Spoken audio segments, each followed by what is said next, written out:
Nós vamos orar para que Deus abençoe o teu negócio, abençoe a tua casa, abençoe a tua família.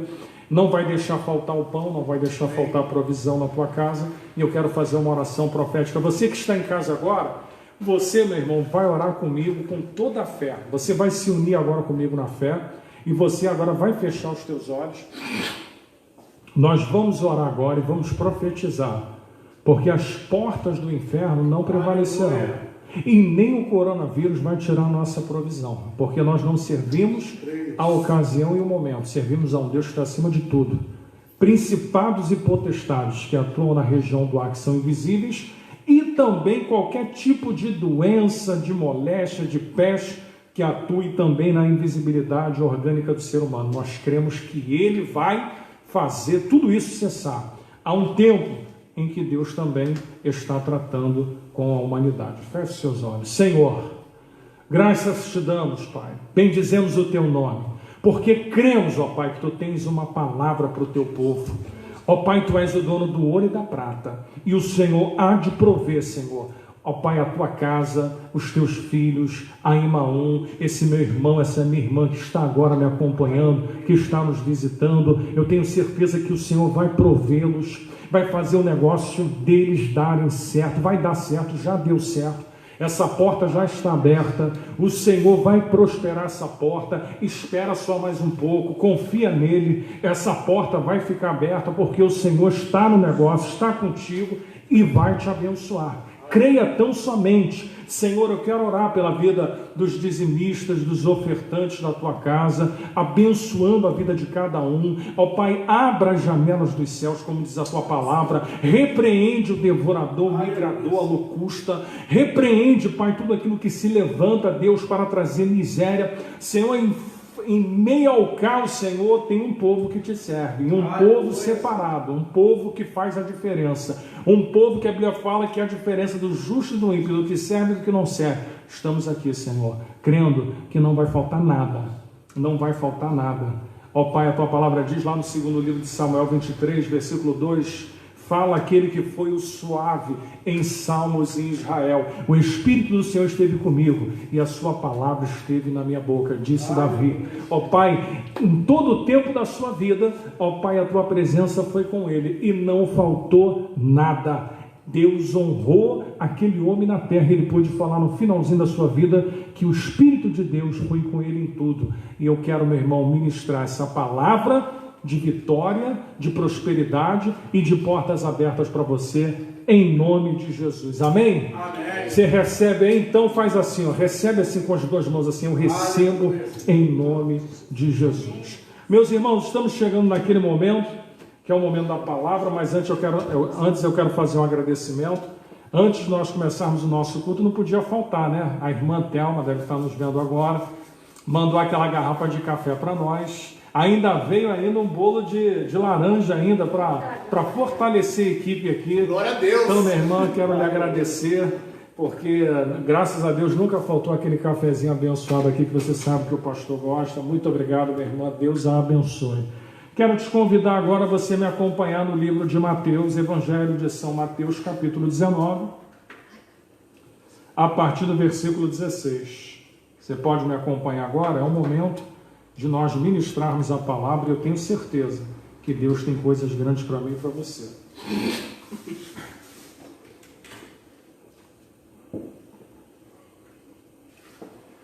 Todos acharam, amém?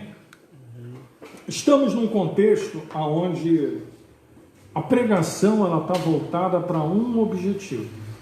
Esse tempo que nós estamos vivendo na nossa casa é tempo de reflexão, é tempo de entendermos o que Deus quer para a nossa vida, é o tempo de saber quais são os valores que nós temos que dar mais ênfase nesses dias. E essa palavra aqui, ela expressa muito bem o coração do homem, que por vezes pode alcançar o bem terreno, pode ter tudo de bom na sua vida, mas chega uma hora que o ser humano sabe que isso não basta. O ser humano, ele vive numa busca insaciável de satisfação, de prazer, de bem-estar.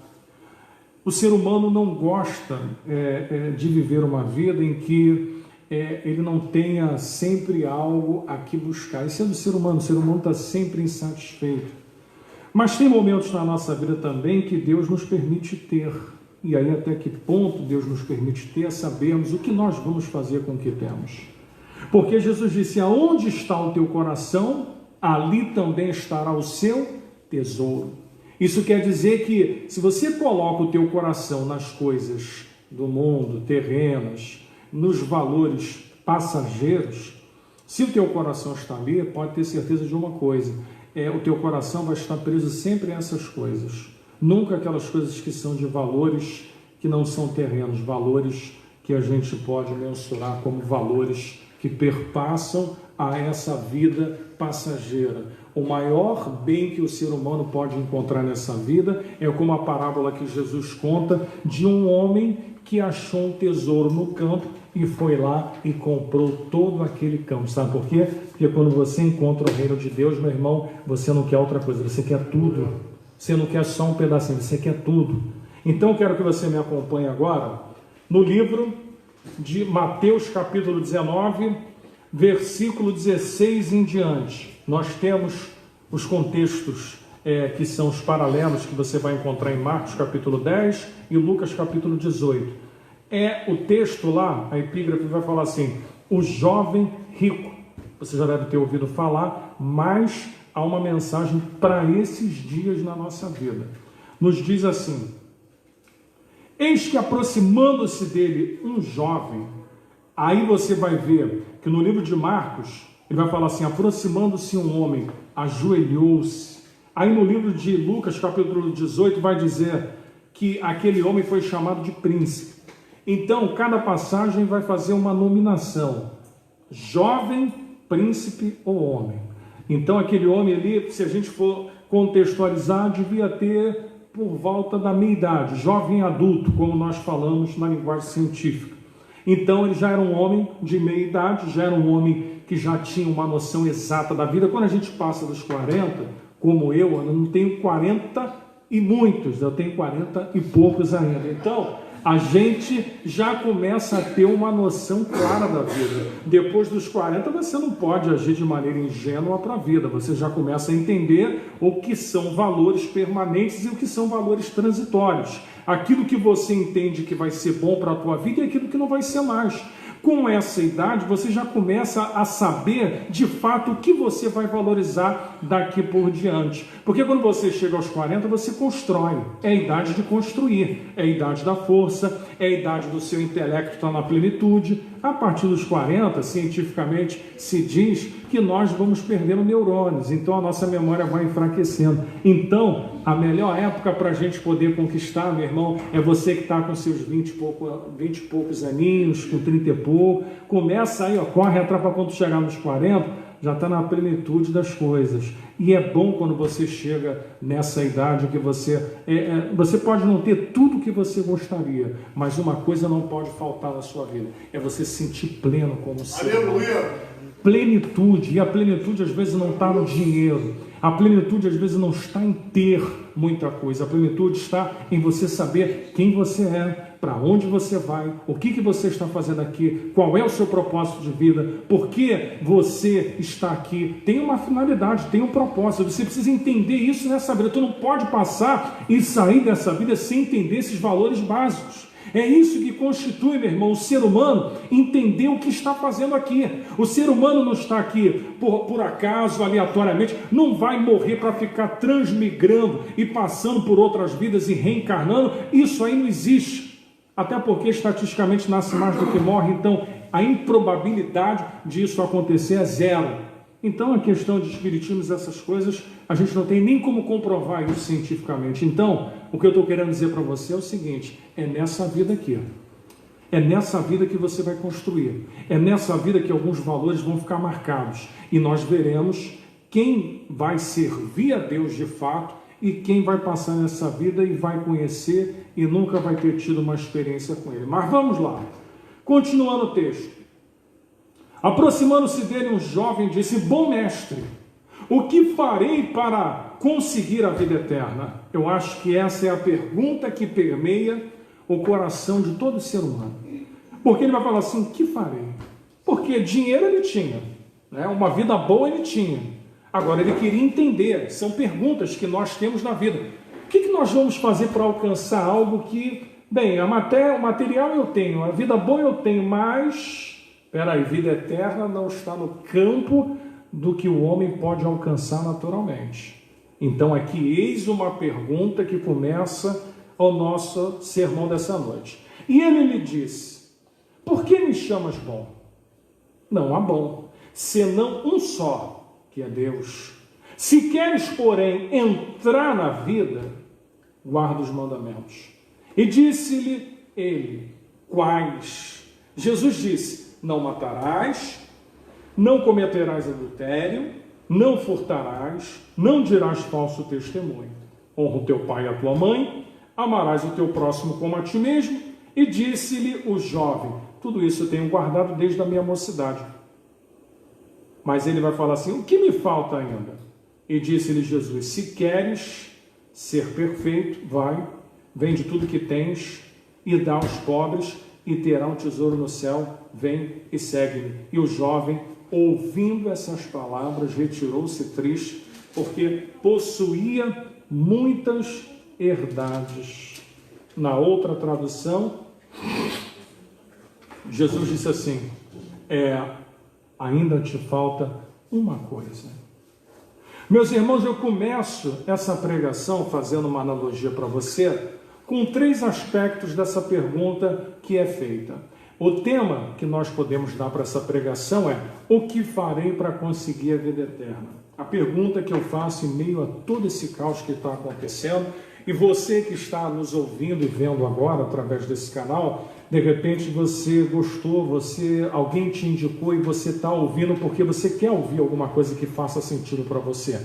E a pergunta é essa: o que farei para alcançar a vida eterna? Eu acho que em algum momento o ser humano já se fez essa pergunta, porque essa pergunta ela está intrínseca ao espírito do ser humano. Sabe por quê? Porque o ser humano tem uma parte que é de Deus. Ele tem espírito, alma e corpo. A Bíblia diz que a matéria se decompõe. A alma é a estruturação em que o homem se relaciona com o mundo físico. Formou Deus o homem do pó da terra, Gênesis 2:7.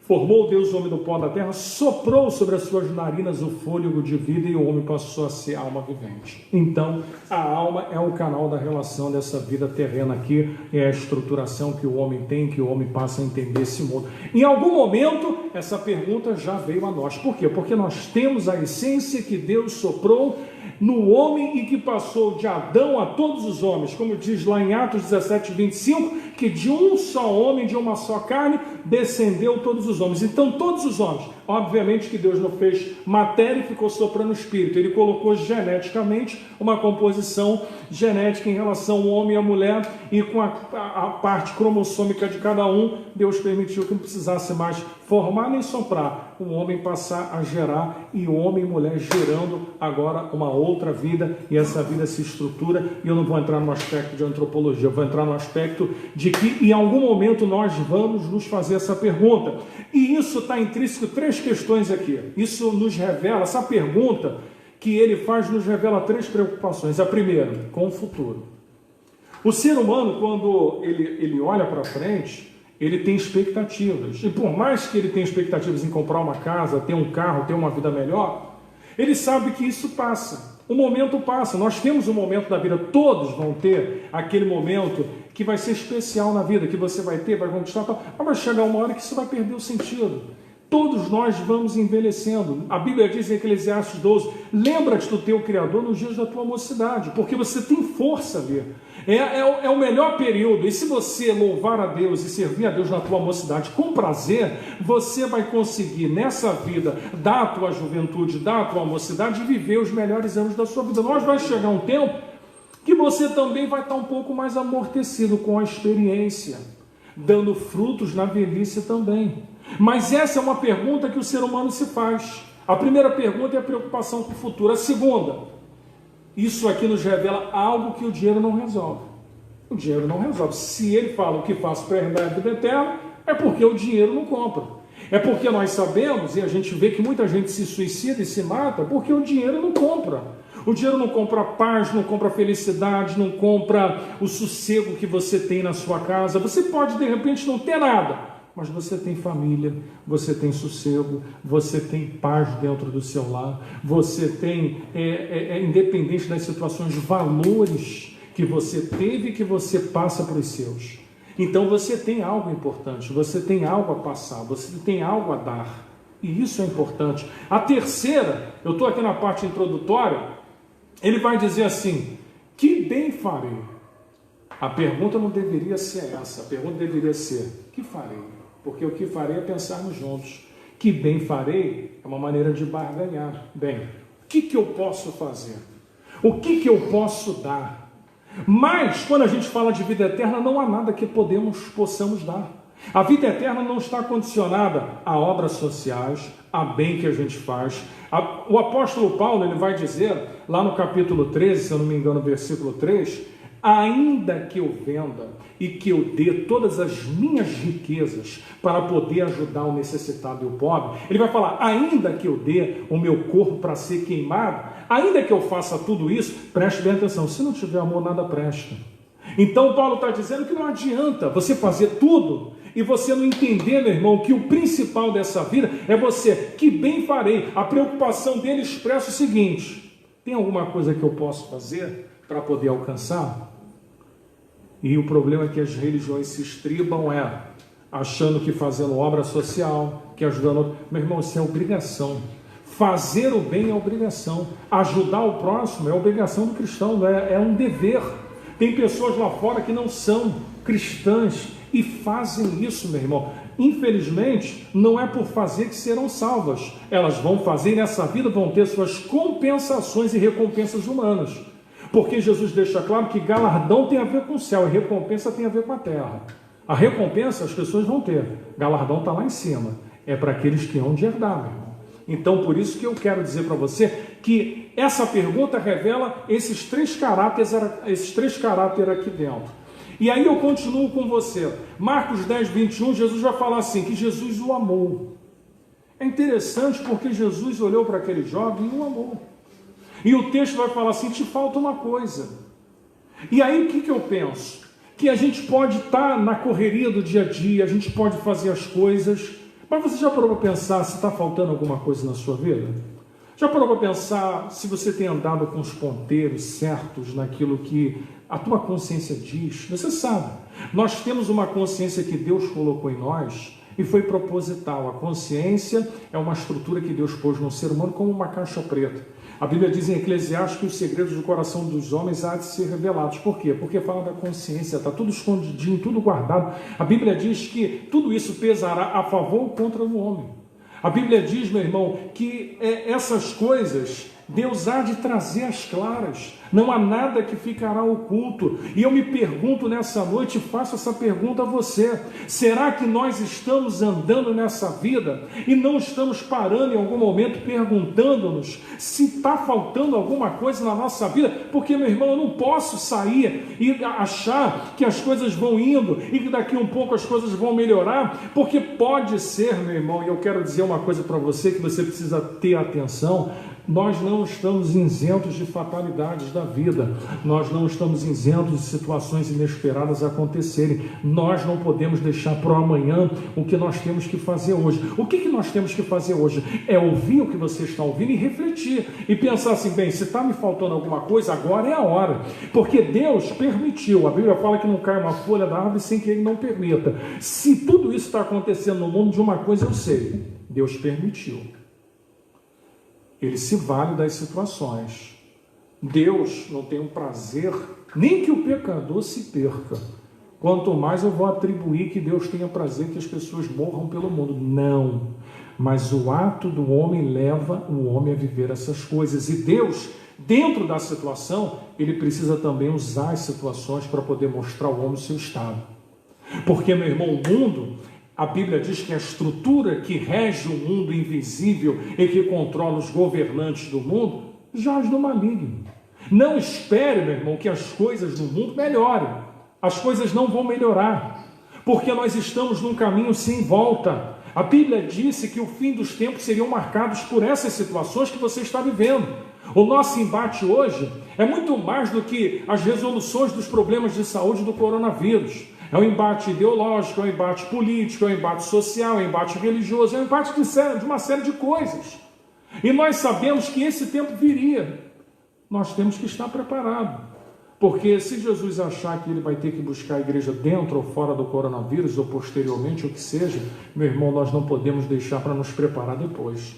Então, dentro dessa introdução, a pergunta que ele faz, o que farei para conseguir a vida eterna, me revela 3 situações preocupantes que aquele jovem tinha no seu coração. Mas no capítulo 19, versículo 16, me acompanhe, parte B, ele vai dizer assim: bom mestre, que bem farei para conseguir a vida eterna? Primeira coisa que eu quero que você entenda: a vida eterna não se conquista por nada que você faça. Que bem farei para conseguir a vida eterna? O que eu vou aprender agora é que não é a obra que vai me salvar. Pela graça sois salvos mediante a fé. Isso não vem de vós, é dom gratuito de Deus, não pelas obras, para que ninguém se glorie por elas. Efésios 2, 8 e 9. O que eu estou aprendendo com isso? Não é obra social que vai me salvar. O que vai me salvar é eu entender o que eu estou fazendo aqui, qual é a finalidade que eu tenho enquanto estou aqui. Não há um espírito no meu corpo alienado vivendo aqui dentro. Quando eu entendo quem eu sou, meu irmão, chega uma época da nossa vida que a gente passa a entender. O propósito maior do ser humano nessa vida não é só ter, não é só ganhar, é saber quem ele é, para que ele está aqui, qual a finalidade do seu tempo de vida. Nós não vamos virar poeira no ar. Nós não vamos viver migrando ou em outros mundos, não, meu irmão. A Bíblia diz que lá no livro de Hebreus 9, 27, ao homem está ordenado morrer uma vez só. Vindo à morte, segue-se juízo. Se eu não me engano, Jó capítulo 6, versículo 7, tal como a nuvem se desfaz e passa, assim é o homem que desce à sepultura, nunca mais tornará a subir. Por quê, meu irmão? Porque a morte é uma só. Só existe um destino, não tem como revogá-lo.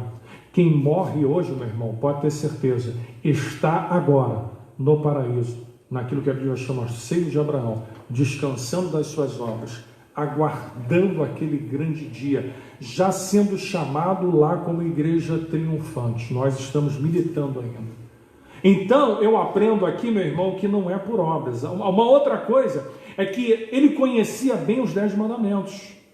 Ele recita um a um. O que isso me leva a crer? Que ele era um homem que era um profundo conhecedor da lei. Sabe o que está acontecendo nesse tempo agora? O problema é que as pessoas estão conhecendo a letra. A letra, as pessoas estão se especializando nela. Os teólogos estão estudando teologia, fazendo pós-graduação sem problema algum. Mas se a letra dominar e o espírito não vivificá-los, o problema, quando Paulo vai falar que a letra mata e o espírito vivifica, não é para que o ser humano seja ignorante, não. Paulo não está dizendo que a letra e o conhecimento é o que matava, não. Paulo estava dizendo que a letra relacionada à lei, sim. A lei, meu irmão, e aí eu quero dizer uma coisa para você. Não basta, meu irmão, os fariseus tinham todo o conhecimento, mas a letra para eles não serviam. Então, o que eu quero dizer com isso, meu irmão? Estamos vivendo num tempo em que as pessoas, elas estão ficando religiosas. O problema não é conhecer a Bíblia de cabo a rabo, o problema é viver ela. O problema não é você dizer para mim que conhece de Gênesis, Apocalipse, mas você não vive os pequenos detalhes da Bíblia. O ser humano está ficando cada vez mais aceitando a Bíblia como uma rotina, e uma rotina que não lhe traz mais temor. E a pessoa está convivendo com algumas coisas que não trazem mais temor. As pessoas estão fazendo e falando e vivendo como querem, sem temor algum. Por quê? Porque a Bíblia parece que não traz mais esse sentimento de temor. E o jovem, ele estava na ponta da língua, conhecia tudo. Mas Jesus fala para ele assim: olha, te falta uma coisa. Não adianta, meu irmão, a gente ter a letra e faltar o essencial. A letra, meu irmão, pode levar muitos para o inferno. Mas o que atua dentro do espírito do homem, pode ter certeza. O homem pode não ter essa gama, mas pode ter o principal, a sensibilidade, aquilo que o espírito produz na vida do homem, aquilo que o homem, por mais que ele não tenha o conhecimento, sabe Diz lá em Atos, no capítulo 3 e 4, quando aqueles homens foram lá e aquele homem da Porta Formosa fora curado, e viram que aqueles homens eram indoutos e incautos e que haviam andado com Jesus. Qual era a diferença daqueles homens? Que eles não tinham conhecimento, não eram letrados, mas a característica marcante é andaram com Jesus. Por quê? Porque eram iguais, eram parecidos. A maneira como se portavam era muito igual. Por isso que ele falou, esses homens estiveram com Jesus. A gente viu, eles faziam as mesmas coisas, viviam as mesmas coisas. Então, eu aprendo aqui nesse primeiro ponto, que ele vai dizer assim, tudo isso tenho guardado. Conheci o certo e o errado. Até o ímpio faz, mas o problema é abrir mão e seguir. Jesus está falando para ele o seguinte, falta uma coisa. E quando falta uma coisa, quer dizer que eu preciso abrir mão. E para abrir mão, meu irmão, para seguir Jesus, a gente vai ter que abrir mão de algumas coisas. Não tem como você andar com Jesus preso ainda com coisas lá fora. Não tem como servir a Jesus ainda com o coração preso nas coisas do mundo. Não tem como servir a Jesus ainda preso nos vícios. Meu irmão, Deus quer te ajudar, Deus quer te dar força, Deus quer te libertar, mas você precisa, meu irmão, querer, porque a Bíblia fala, como caminharão dois juntos, se não estiverem em acordo? Deus precisa estar em acordo com você e você com Deus. Tem que haver, meu irmão, uma consonância de vontade, porque se não houver, você não vai conseguir se libertar desse vício. Quem sabe Deus está falando com você dessa maneira, porque Ele quer te ajudar. O texto vai falar, Jesus amou aquele jovem.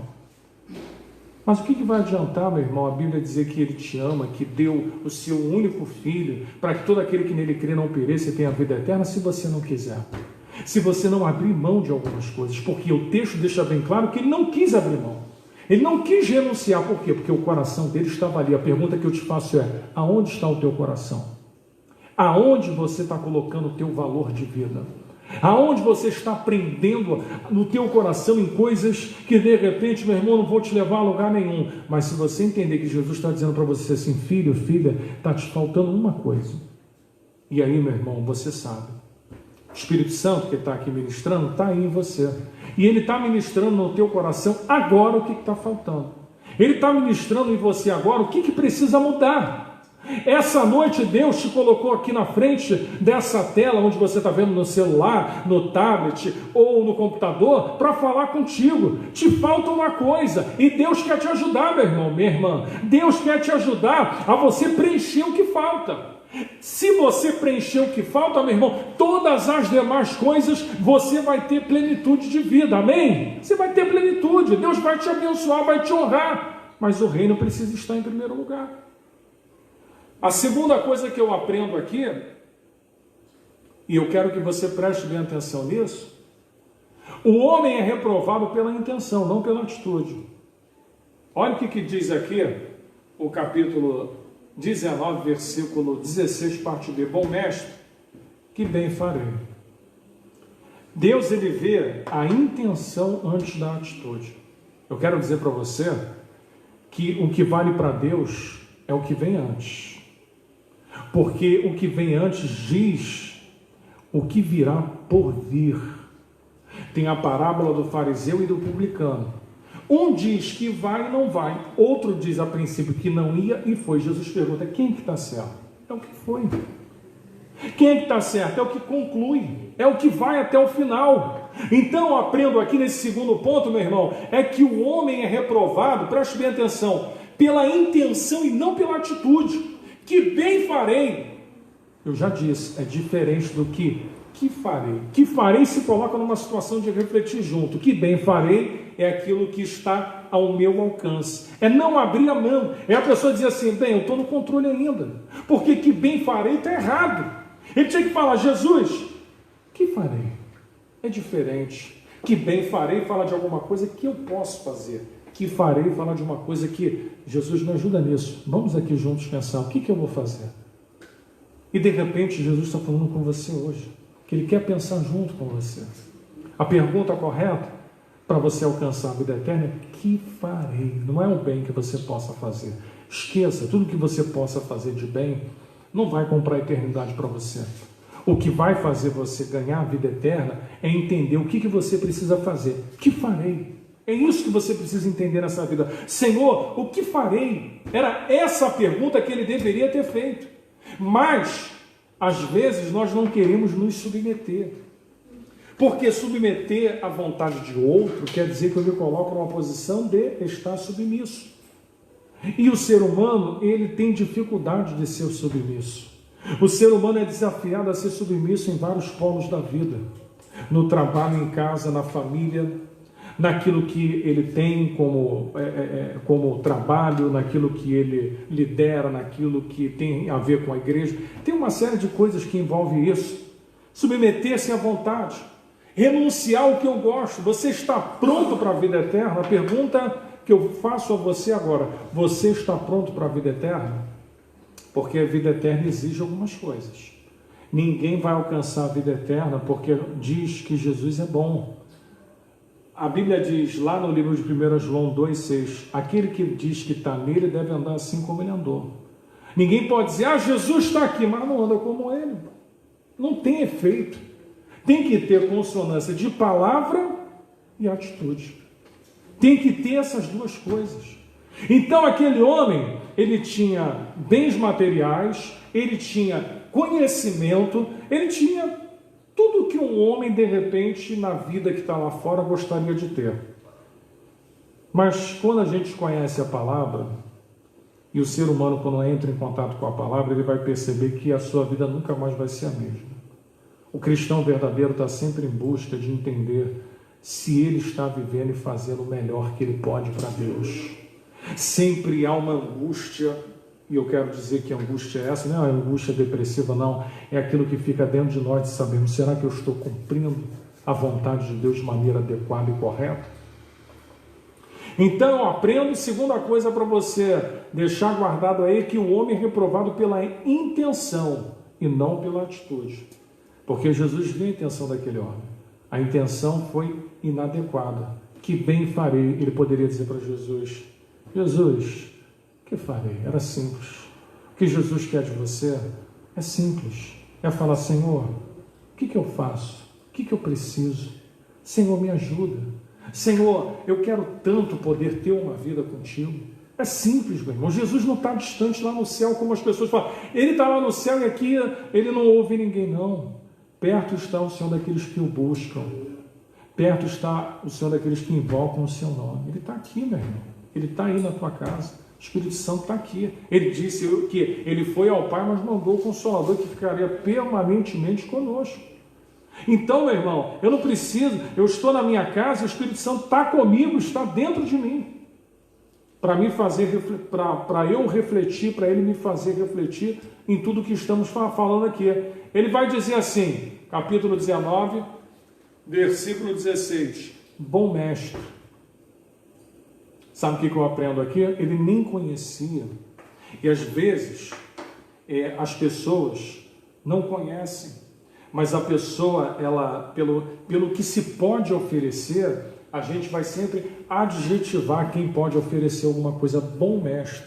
Mas Jesus, ele vai fazer uma analogia aqui, vai dar uma resposta. Ele vai falar assim: bom é o Pai. Porque Jesus quer mostrar que a natureza humana não é. E olha que Jesus era 100% homem, 100% Deus, se fez pecador por nós, e a natureza humana, ele vai dizer que não é boa. Bom, é Deus. Por quê? Porque se tivesse alguém aqui na terra que fosse digno, que fosse bom suficientemente, nós não teríamos leis, não teríamos legislação, não teríamos regras, não teríamos normas. Jesus não ia precisar vir. Mas se nós temos isso, é porque não existe ninguém bom.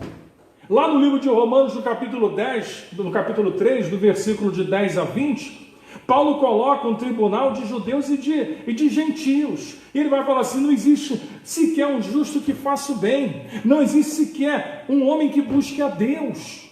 Paulo vai colocar o gentio e o judeu na mesma condição. Aqueles que com lei pecaram perecerão, os que sem lei pecaram serão julgados. Paulo vai falar isso. Então o que eu aprendo aqui? É que quando aquele homem fala bom, às vezes nós chamamos Deus de bom sem conhecê-lo. Por quê? Porque ele é bom, porque a gente ouve dizer que ele faz. Lembra lá de João capítulo 6, versículo 2? E a Bíblia fala assim: e os seguiram por causa dos sinais. As pessoas só vão atrás de Jesus por causa do sinal. Ele é bom, porque ele faz. E aí, aquele jovem, bom mestre, será que ele sabia o que ele estava falando? Ou será que ele estava em busca daquilo que poderia ser oferecido a ele? Geralmente o homem se aproxima de Deus naquilo que pode ser oferecido, mas Jesus, meu irmão, ele é tão maravilhoso que ele quebra e mostra para mim, bom é o Pai. E a resposta volta para contra ele próprio. Por quê? Porque se ele está dizendo isso, dirá eu. Então Jesus, ele faz uma retórica ali para poder mostrar para aquele homem, meu irmão, que o que estava em jogo ali era a vida eterna e não uma discussãozinha de, Deus é bom, por quê? Porque ele pode fazer. Não, meu irmão, nós temos que servir a Deus porque ele é bom, porque ele já se deu por nós, porque nós não temos nenhum tipo de mérito para estarmos na presença dele. Não há mérito na tua justiça, não há mérito no que você fez. Você fala assim, não, mas eu ando com Deus. Meu irmão, ele te amou primeiro. Eu vivia numa vida onde eu vivia numa prática de coisas erradas. Eu estava me afundando na podridão do pecado. A sua mão foi lá, meu irmão, e me tirou da lama. Então não posso dizer que quando eu estava na lama eu queria estar na presença de Deus. Seria mentira eu dizer isso, mas a sua bondade, a sua misericórdia foi lá e colocou a mão e puxou e disse, você quer? Aleluia. E aí, meu irmão, Jesus vai sempre fazer o homem refletir. Quando ele está com aquela mulher samaritana, ele vai falar, mulher, você está querendo vir falar aqui de problemas de judeus e samaritanos? Você está querendo vir falar uma série de coisas? Mulher, se tu soubesses quem é que fala contigo, se tu soubesses quem está te pedindo a água, você não ia falar nada sobre as questões que existiam entre judeus e samaritanos. Aquela mulher demorou a entender quem estava falando com ela. O nosso problema é que nós, às vezes, demoramos a entender na vida quem é que está falando e nos chamando para ter um compromisso. Deus, aleluia! Eu aprendo aqui, meu irmão, que, quarto ponto, capítulo 19, versículo 17, e ele disse-lhe, por que me chamas bom? Ele vai dizer assim, não há bom, senão um só que é Deus. Se queres, preste atenção nessa palavra, se queres, porém, entrar na vida, guarda os mandamentos. Preste atenção dentro do texto, as conjunções. Se é uma questão que condiciona a uma atitude. Queres, do verbo querer, expressar intenção ou vontade. Ele vai falar assim, porém, conjunção adversativa, oposição e restrição. Tem uma série de coisas para entender nessa pergunta. Se queres entrar, você precisa entender. Porém, o texto vai dizer, ele vai falar assim, para terminar, guarda os mandamentos. Quer entrar na vida? Quer estar com Deus depois que essa vida temporária e temporão passar? Você vai ter que viver essa palavra. A Bíblia diz lá em 1 João 5,13 que os seus mandamentos não são pesados, eles são suaves. Mas para ele se tornar suave na sua vida, você tem que deixar de lado o pecado que tão de perto te rodeia. Eu costumo dizer que tudo é difícil para os carnais, porque os carnais não conseguem. Paulo vai dizer em 1 Coríntios 3, versículo 1, não vos pude falar como espirituais, mas como a carnais, como a meninos em Cristo. Paulo vai falar assim, queria falar uma linguagem, mas vocês ainda estão tão carnais que eu não posso falar com vocês uma linguagem mais madura, uma linguagem mais sólida. Eu estou tendo que dar leite para vocês, quando eu queria dar comida sólida para vocês. Meu irmão, chega de nós caminharmos com Deus e vivermos erros primários na nossa vida. Jesus está falando assim, se queres entrar, é condicional. Tem uma série de questões que envolvem essa pergunta. Se queres entrar no reino, se você quer entrar na vida eterna, você vai ter que guardar. E guardar mandamento, você vai aprender que algumas coisas você vai ter que abrir mão. Não dá para andar com Jesus e andar com o mundo. Não dá para andar hoje na igreja e amanhã lá fora.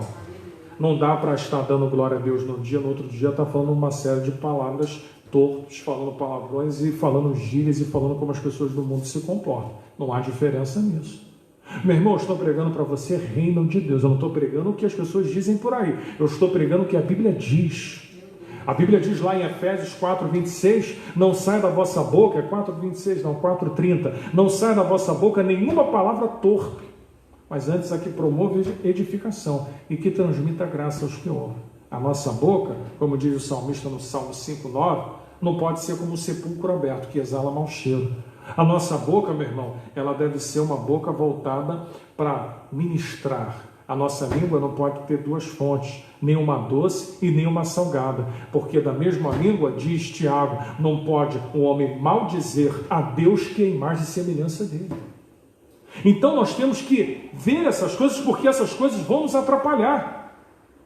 Eu aprendo aqui, meu irmão, se queres entrar na vida, lá no livro de Mateus 16:25, ele vai dizer assim, aquele que quiser achar a sua vida aqui, perdê-la. Eu quero dizer uma coisa para você. Se você quiser achar essa vida aqui, só essa, eu já te digo, você vai perder ela lá de cima. Porque o texto vai dizer aqui, aquele que perde essa vida aqui, aquele que perder a sua vida aqui, achá-la lá, é lá, ó, reino dos céus. Para encontrar essa vida que está escondida em Deus, que só Ele dá a vida eterna, só Ele tem um poder de salvar o ser humano, para entrar nessa vida tem que perder algumas coisas. Meu irmão, desculpe, nessa vida aqui não dá para ganhar tudo, não dá para ter tudo, não dá para viver com tudo, vai ter que ter algum momento que você vai abrir mão, é da vida. A gente faz várias escolhas ao longo da nossa vida para a gente poder ter uma vida melhor. A gente vai ter sacrifícios de um lado, a gente vai ter que passar por momentos difíceis para depois lá na frente conquistar. O reino de Deus é a mesma coisa. O reino de Deus não é um caminho de facilidades e nunca foi. A Bíblia condiciona como porta larga e porta estreita. O reino de Deus é uma porta estreita. Poucos estão encontrando o caminho para passar e chegar ao fim. A maioria está indo pelo caminho largo, porque o caminho largo todo mundo encontra a facilidade de andar por ele. É largo, não tem dificuldade, a pessoa passa tranquilamente. E meu irmão, não é esse o caminho que nos levará para o reino dos céus. Não é esse o caminho que nos levará. Então eu aprendo aqui que se queres, porém, entrar na vida eterna, a pessoa acha que quando morre ela vai entrar na vida. Está enganada. Se queres entrar, tem que viver a palavra. Para entrar na vida eterna, meu irmão, quando morre, uma coisa a gente tem certeza. O espírito, ele já tem uma destinação. Morreu, não vai ficar aí dando voltas por aí esperando para poder voltar, não. Morreu, meu irmão. Ou está no céu, ou está no inferno, no céu aguardando a trombeta soar naquele grande dia para receber a sua forma glorificada, para estar com o Senhor nos ares, passando, meu irmão, por todo aquele processo que haverá lá em cima, de galardões, das bodas do Cordeiro, de tudo aquilo que a igreja vai ser premiada. Entretanto, aquele que não entrar, meu irmão, já no inferno, já começa o sofrimento eterno. Ainda vai esperar um tempo para ser lançado no lago de fogo e enxofre, como se fosse uma recompensa, entre aspas, negativa por aquilo que fez ou que deixou de fazer nessa vida. Então, já estou chegando ao fim, a gente já está caminhando para o fim, mas eu quero que você reflita hoje. Preste bem atenção, morrer sem Deus é perdição, a vida eterna começa aqui, e a preocupação é aqui. Deixa eu dizer uma coisa para você, a vida eterna começa aqui. Alguém que acha que a vida eterna vai começar depois está se enganando. A vida eterna já começou agora. Você já vive a vida eterna. Se você não viver e você quiser optar por outros caminhos, você também já vive a perdição eterna aqui. A pergunta que eu te faço é a pergunta que aquele jovem tinha na cabeça. O que farei para conseguir a vida eterna? O que está em jogo aqui é muito importante. Eu não estou falando de bens, não estou falando de coisas terrenas. O que eu estou falando é para onde você vai depois que sair dessa vida pela morte natural, pelas fatalidades ou pelas circunstâncias que não podemos explicar. Você está pronto? Está pronto para herdar esse reino? Já chego ao fim nesse último ponto. Tudo tenho guardado. Olha o que ele vai dizer no versículo 20. E disse-lhe o jovem: tudo isso tenho guardado desde a minha mocidade. O que me falta ainda? Aí no livro de Lucas 18, 22, ele vai falar assim: ainda te falta uma coisa. Jesus vai tocar na fonte do problema. Jesus vai dizer assim, versículo 21, se queres ser perfeito, vai e vende tudo o que tens e dá aos pobres e terás um tesouro no céu, vem e segue-me. Sabe por que Jesus vai na fonte e não tem meio termo? Porque quando ele está conversando com a mulher samaritana, a mulher samaritana vai falar dos maridos. E Jesus sabia. Jesus disse assim, disse bem, mulher. Disse bem, porque já não era o primeiro, nem o segundo, nem o terceiro. Meu irmão, não tem meio termo. Quando Jesus entra, ele entra para consertar. Ele entra para dizer assim, ó, isso aqui está errado. Isso aqui para a tua vida não é bom. Isso aqui vai te levar para um caminho de perdição. Ele foi direto para a mulher samaritana. A mulher creu que ele era um profeta. E se você ver o finalzinho da história lá do capítulo 4, ela pregou para toda Samaria. Se você olhar para esse jovem aqui, Jesus toca na fonte, vende tudo que tens, pega os bens, ajuda as pessoas, terás um tesouro no céu, vem e segue. Aí sabe o que Pedro fala? Eu vou terminar nessa fala aqui. Aí você vai me acompanhar no capítulo 19, no versículo 27 a 30. Olha que o jovem rico pensa de uma maneira e Pedro pensa de outra, e Pedro expressa o sentimento que aquele jovem poderia ter. Olha o que Pedro fala para Jesus. E então Pedro, tomando a palavra, disse-lhe, eis que nós deixamos tudo e te seguimos. Pedro não tinha aquelas palavras. Eu falo assim, o que nós vamos receber? O que receberemos? Jesus gostava de Pedro por isso. O que receberemos? E Jesus disse-lhes, em verdade vos digo, que vós que me seguistes, quando na regeneração do Filho do Homem, se assentar no trono da sua glória, também vos assentareis sobre os 12 tronos para julgar as 12 tribos de Israel. E todo aquele que tiver deixado casas, ou irmãos, ou irmãs, ou pai, ou mãe, ou mulher, ou filhos, ou terras, por amor ao meu nome, receberá 100 vezes tanto e herdará na vida eterna. Jesus responde, Pedro, eu vou dizer uma coisa para você. Quem me seguir nessa vida vai receber 100 vezes mais. Mas mais do que isso, Pedro, é isso que você queria saber? Você vai receber a vida eterna. Sabe qual era a diferença do jovem? É que o jovem falou assim, que bem farei. Sabe qual era a diferença de Pedro? O que eu vou receber? Seja direto. Meu irmão, com Jesus não tem rodeio. O que você quer? Porque dependendo da tua resposta, meu irmão, se você for sincero, Pedro foi sincero. Pedro falou, o que eu vou receber? Jesus falou, se tu largar tudo, largar pai, mãe, largar tudo, largar, renunciar, você quer saber o que você vai receber? Se você viver assim, nessa vida você vai ter, mas mais do que isso, Pedro, você vai alcançar o que o jovem perguntou, a vida eterna. O jovem foi pelo caminho errado, sabe o que ele fez? Quando ele ouve das riquezas, ele fez a pergunta errada. Ele vai falar, que bem faremos para herdar a vida? Ele poderia fazer como Pedro, Senhor, para eu andar no caminho aí, o que eu vou receber também? Mas isso, meu irmão, parte da sinceridade do homem. Porque o que Jesus viu em Pedro não viu naquele homem. E olha que Jesus amou, mas Jesus não viu o mesmo sentimento, porque, como eu disse anteriormente, ele vê as intenções. Meu irmão, o inferno está cheio, sabe de quê? De gente que fala assim, mas o cara era bom, era gente boa. O inferno se alimenta de intenções boas, não de atitudes. E aliás, de intenções que as pessoas intencionam fora. Deixa eu colocar melhor. A intenção que você tem para fazer o bem e faz é uma. A intenção que você tem e que você pensa, mas o teu coração não está naquilo, é outra. E o inferno está cheio de gente assim. E meu irmão, a pergunta que eu termino aqui com você é a pergunta do jovem e a pergunta de Pedro. O jovem disse: que bem farei. Pedro fala assim: o que receberemos? A pergunta correta que você deve se fazer hoje é: o que você quer? O que você quer com Deus?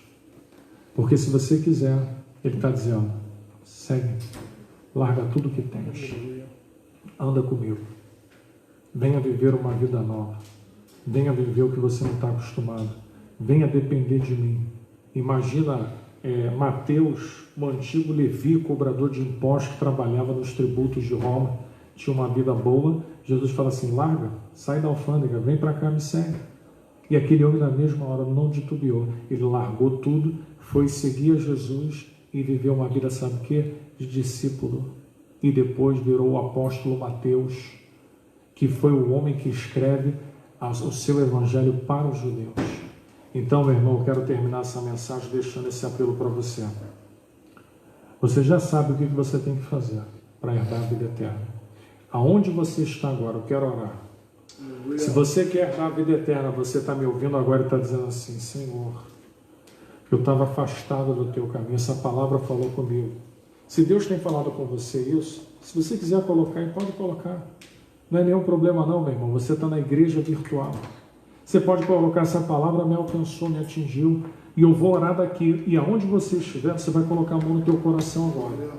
Você vai fazer um voto de reconciliação com Deus agora.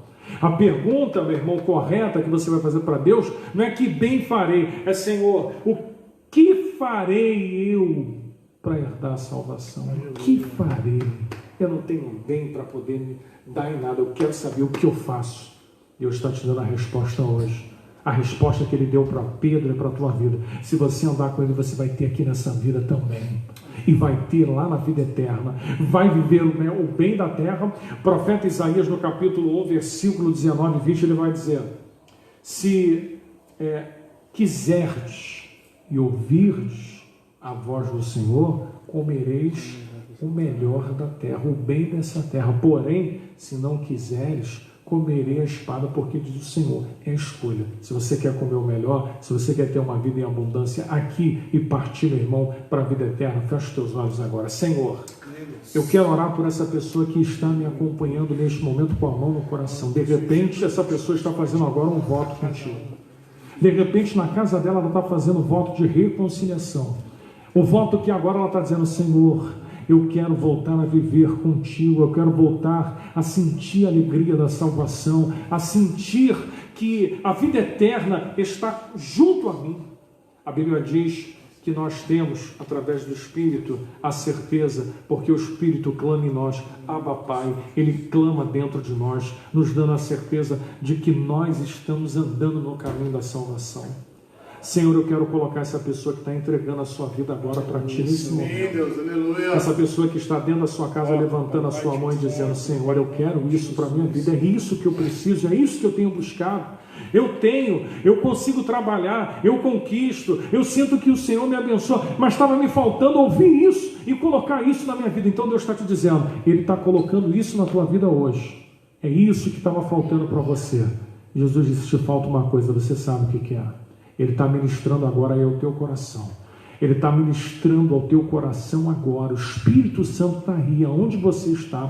Ele está te quebrantando agora. Ele está te visitando agora. A presença do Espírito Santo, ela quebra todo o jugo sobre a tua vida. Aleluia. Ela desfaz tudo aquilo que estava amarrando, trazendo peso, trazendo na tua cabeça, meu irmão, sentimento de culpa. O texto vai dizer lá no profeta Miqueias 7,19, ele vai dizer: tornarei-me a apiedar-me do meu povo e lançarei os seus pecados no mar do esquecimento. Isaías 43:25, eu mesmo, diz o Senhor, que apago todas as tuas transgressões por amor a mim mesmo, e delas não me lembro mais.